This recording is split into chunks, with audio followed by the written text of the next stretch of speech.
Push-ups are one of the most fundamental bodyweight exercises and are very popular. The movement is simple, can be done everywhere, and it's very effective because you are using a lot of muscles at the same time. Sounds good, right? The problem is that a lot of people concentrate on quantity instead of quality when doing push-ups. To avoid this, you should focus on these 4 points to make your push-ups perfect. Let's start straight with the number 1, the body position. A push-up is not only a triceps, chest and shoulder movement. Most people neglect their tension in the abdominal muscles, the hips and the legs. Often they form an arched back and have a leg and body tension. To avoid this, tilt your pelvis backward and keep your butt squeezed tight. The movement gets a lot harder with this, but it's also more effective. The second point is the arm position. The arm position doesn't really matter in terms of the perfect execution. A perfect push-up can be done with a wide or a narrow grip, but it's important to place your wrists in a nearly vertical line under your shoulder when you do the standard push-up. There are still exceptions for that rule, for example when you are doing pseudo planche push-ups, which puts the focus more on your shoulder. Or when you're doing sphinx push-ups, which are a triceps dominant movement. If you are working with standard push-ups and choose a wider grip, it involves the chest more than a close grip, and a close grip sets the focus more on your triceps.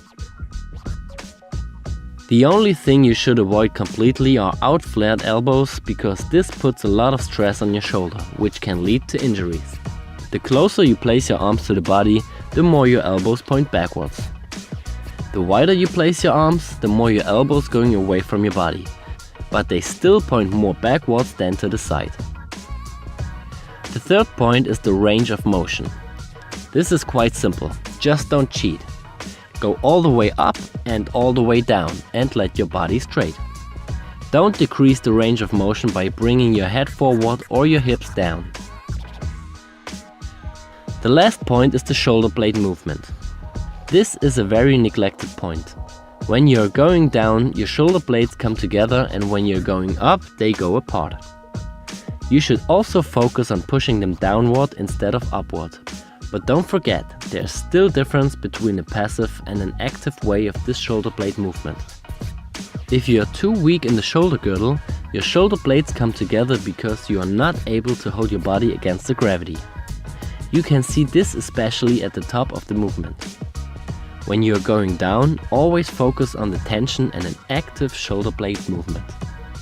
Don't let yourself fall down into your structures. If you consider all those points and try it on your own, you will notice that it's much harder to do. Maybe your amount of maximum repetitions will drop, but that doesn't matter.